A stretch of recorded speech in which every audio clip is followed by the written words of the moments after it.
آج اگر کسی ایک ملک نے تسلیم کر لیا ہے اور کل دوسرا ملک تسلیم کر لے گا، لیکن میں آپ کو ایک بات بتاؤں اور وہ غور سے سن لو، وہ یہ کہ ساری دنیا بھی اسرائیل کو تسلیم کر لے، پاکستان تسلیم نہیں کرے۔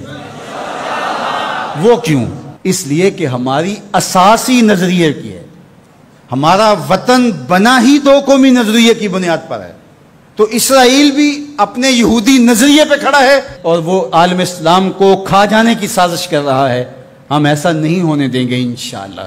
اور پاکستان بھی اپنے اسلامی نظریے پہ کھڑا ہے۔ یہ بات ذہن میں رکھیے گا کہ اسلام کی قومیت کی اساس وطن نہیں ہے، جغرافیہ نہیں ہے، نظریہ ہے۔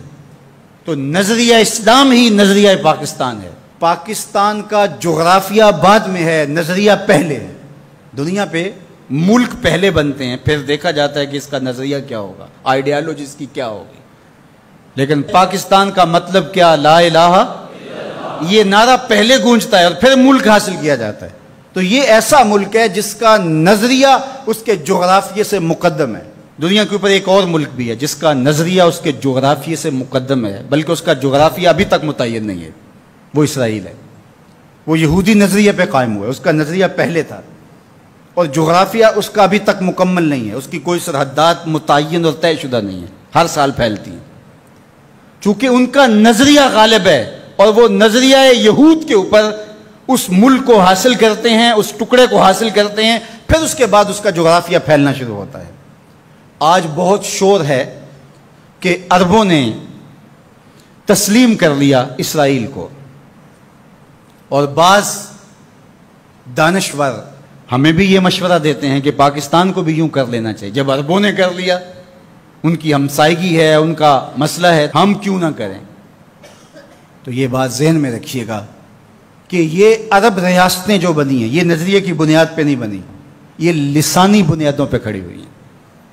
جب سلطنت عثمانیہ کو توڑا گیا تو اس وقت یہ بت تراشا گیا اور عربوں کو کہا گیا کہ یہ اجمی ہیں ترک اور تمہارے اوپر حکومت کرتے ہیں اور تم عربی نسل ہو۔ وہ لارنس آف عربیہ 4000 جاسوس لے کر کے بظاہر آثار قدیمہ کی کھدائی کے لیے آیا تھا، لیکن اس کا مقصد تو کچھ اور تھا، اور کس طرح ان کے اندر عصبیت ابھاری، یہ مکر تھا تاکہ مسلمانوں کو ٹکڑیوں میں بانٹ دیا جائے۔ اقبال نے اس کو بت کہا ہے۔ یہ بت کہ تراشیدہ تہذیب نوی ہے، نئی تہذیب کا تراشا ہوا یہ بت ہے۔ یہ بت کہ تراشیدہ تہذیب نوی ہے، غارت گرے کاشانہ دین نبوی ہے۔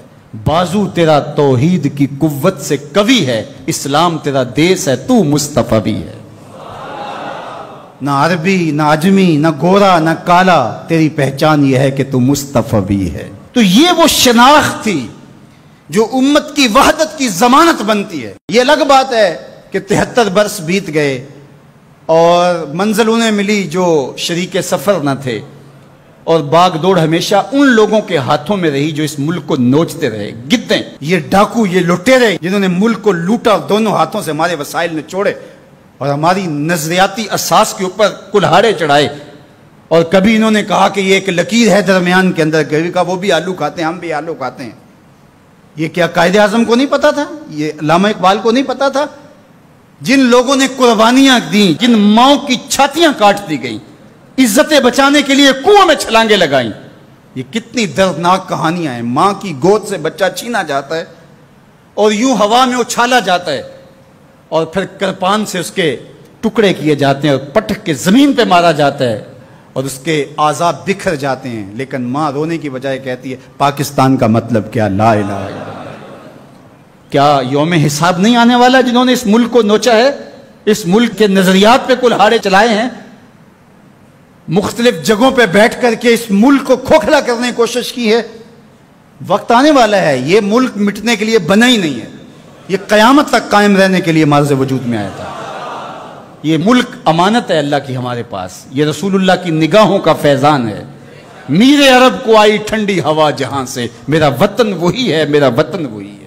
میں یہ بات ہر سال کہتا ہوں کہ اللہ رسول کے ساتھ تو ہماری محبتوں کا رشتہ لازوال ہے، لیکن اس ملک کے ساتھ ہم ٹوٹ کے محبت کرتے ہیں، اس لیے کہ اس ملک نے اسلام کی نشأت کے لیے بنیادی پلیٹ فارم بننا ہے۔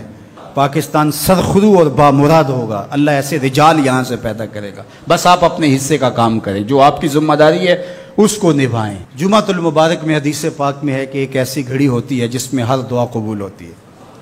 تو میں آپ کی آمین کے ساتھ آج کی ان مبارک گھڑیوں میں یہ دعا کرتا ہوں، اللہ میرے وطن کی خیر فرما، میرے ملک کو امن کے اجالے عطا کر دے، میرے ملک کو اپنی رحمات کا سایہ عطا کر دے، میرے ملک کو معیشت کا جمال عطا کر دے، ملک کی نظریاتی سرحدوں کی اور جغرافیائی سرحدوں کی مالک حفاظت فرما۔ اللہ جو اس ملک کو میلی نظر سے دیکھے اس کو خاصر و برباد کر دے، پاک فوج کی قدم قدم پہ حفاظت فرما، پاکستانی قوم کی خیر فرما۔